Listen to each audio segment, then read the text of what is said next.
Hi, K P S വാസിൻ്റെ പുതിയ എപ്പിസോഡിലേക്ക് എല്ലാവർക്കും സ്വാഗതം. ഞാൻ പ്രസാദ്. പുതിയ കാലത്തിൻ്റെ സാമ്പത്തികമായിട്ടുള്ള കൾച്ചറിൽ വലിയ വ്യത്യാസങ്ങളാണ് ഉണ്ടായിക്കൊണ്ടിരിക്കുന്നത്. അതിൻ്റെ ഭാഗമായിട്ടുള്ള ചില ചേഞ്ചസ് നമുക്ക് കാണാൻ സാധിക്കുകയും ചെയ്യും. അത്തരം ചില ചേഞ്ചസിലെ അപകടകരമായ ചില പ്രവണതകൾ എന്തൊക്കെയാണ് നമുക്ക് നോക്കാം. ഇത് പുതിയ കാലത്തിലേക്കുള്ള പോവർട്ടിയുടെ ലക്ഷണമാണ്. അതായത് സ്വന്തമായി വരുമാനമുണ്ടെങ്കിലും ചിലവുകൾ നടത്താനും ചിലവുകളെ മാനേജ് ചെയ്യാനും നമുക്ക് കഷ്ടപ്പാടുണ്ടാവുന്ന ഒരവസ്ഥ വിദൂരമല്ല എന്നതാണ്. അതിന് 4 ലക്ഷണങ്ങൾ അഥവാ 4 കീ പോയിന്റുകൾ എന്തൊക്കെയാണെന്ന് നോക്കാം. ഒന്നാമത്തേത് സിംഗിൾ സ്ട്രീം ഓഫ് ഇൻകം എന്നതാണ്. അതായത് ഒരു വ്യക്തിക്ക് ഒരു സ്ട്രീം ഓഫ് ഇൻകം മാത്രം ഉണ്ടാകുന്നൊരവസ്ഥ. എന്താണ് ഈ സിംഗിൾ സ്ട്രീം ഓഫ് ഇൻകം എന്ന് പറയുന്നത്? മറ്റൊരു സ്ട്രീം ഓഫ് ഇൻകം, അത് പാസീവ് ഇൻകം ആയിക്കോട്ടെ ആക്റ്റീവ് ഇൻകം ആയിക്കോട്ടെ, അത് ഉണ്ടാക്കാൻ സാധിക്കാത്തൊരു സ്റ്റേജിലേക്ക് വ്യക്തികൾ എത്തിപ്പെടുക. പലപ്പോഴും സുദീർഘമായ വർക്കിംഗ് അവേഴ്സും സ്ട്രെസ്ഫുൾ ആയ ജോലികളും ആളുകളെ ഇത്തരം ഇൻകം സോഴ്സിൽ സ്റ്റക്കായി പോകാൻ പ്രേരിപ്പിക്കുന്നുണ്ട്. അതുകൊണ്ട് തന്നെ ഇത്തരം സിംഗിൾ സോഴ്സ് ഓഫ് ഇൻകം ആണ് നിങ്ങൾക്കുള്ളത് എങ്കിൽ നിങ്ങളൊന്ന് ശ്രദ്ധിക്കേണ്ടിയിരിക്കുന്നു. കാരണം നിങ്ങൾ ഫൈനാൻഷ്യലി പാസീവ് ഇൻകങ്ങളിലേക്ക് നോക്കേണ്ടതായിട്ടുണ്ട്.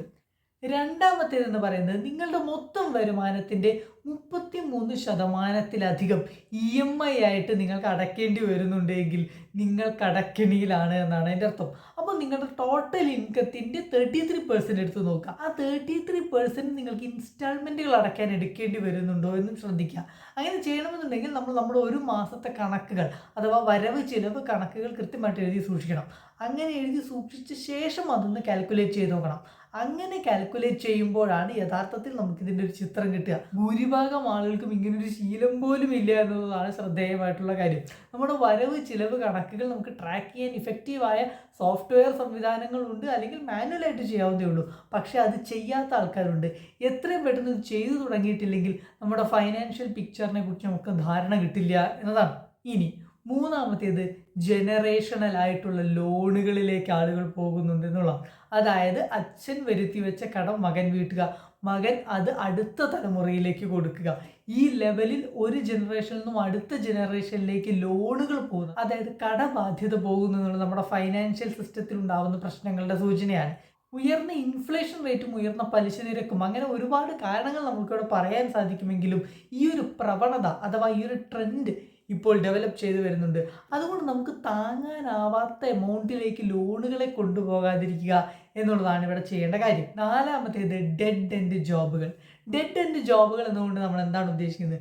നിങ്ങൾക്ക് വളർച്ചാ സാധ്യതയില്ലാത്ത, നിങ്ങൾക്ക് സെക്യൂരിറ്റി തരാത്ത തരം ജോലികളെയാണ് ഡെഡ് എൻഡ് ജോബുകൾ എന്ന് പറയുക. ഇങ്ങനെയുള്ള ജോലികളുടെ പ്രത്യേകത എന്ന് അറിയോ? നിങ്ങൾ എത്ര കാലം വർക്ക് ചെയ്താലും നിങ്ങൾക്ക് നെക്സ്റ്റ് ലെവലിലേക്ക് പോകാൻ സാധിക്കില്ല. നിങ്ങൾക്ക് പ്രൊമോഷന് പോസിബിലിറ്റികൾ ഉണ്ടാവില്ല, നിങ്ങൾക്ക് സാലറി ഹൈക്കിന് പോസിബിലിറ്റി ഉണ്ടാവില്ല. ഇത്തരം ലെവലുകളിൽ നമ്മൾ സ്റ്റക്കായി പോകുന്നൊരവസ്ഥ, ഇതിനെ നമ്മൾ ഡെഡ് എൻഡ് ജോബ് എന്ന് പറയും. ഇത്തരം ഡെഡ് എൻഡ് ജോബുകളിൽ നിൽക്കുന്ന ആളുകളുടെ എണ്ണം വളരെ കൂടുതലാണിപ്പോൾ. അതുകൊണ്ട് തന്നെ നിങ്ങൾ ചെയ്യുന്ന ജോലിയിൽ നിങ്ങൾക്ക് വളർച്ചയ്ക്ക് പോസിബിലിറ്റി ഉണ്ടോ? ഒരു 5 കൊല്ലം കഴിഞ്ഞാൽ നിങ്ങൾ എവിടെ എത്തി നിൽക്കും? ഒരു 10 കൊല്ലം കഴിഞ്ഞാൽ നിങ്ങൾ എവിടെ എത്തി നിൽക്കും? ഒരു വിഷനോട് കൂടി ആ ജോലിയിൽ തുടരുക എന്നുള്ളതാണ്. നിങ്ങൾക്ക് വളർച്ചയ്ക്ക് സാധ്യത ഇല്ല എന്നുണ്ടെങ്കിൽ വളർച്ചയ്ക്ക് സാധ്യതയുള്ള സ്ട്രീമുകളിലേക്ക് അഥവാ ഡിപ്പാർട്ട്മെൻറ്റുകളിലേക്ക് മാറാൻ ശ്രമിക്കുക.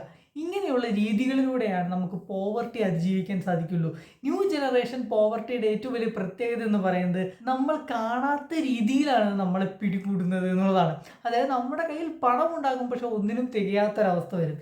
ഈ ഒരു രീതിയിലേക്ക് പോകുന്ന ട്രെൻഡിലുള്ള 4 ലക്ഷണങ്ങളാണ് ഇത്തവണ നമ്മൾ പറയുന്നത്. ഒരു വീഡിയോ ഇഷ്ടപ്പെട്ടാൽ ദയവായി മറ്റുള്ളവർക്ക് ഷെയർ ചെയ്യുക, വീഡിയോ ലൈക്ക് ചെയ്യുക, ചാനൽ സബ്സ്ക്രൈബ് ചെയ്യുക.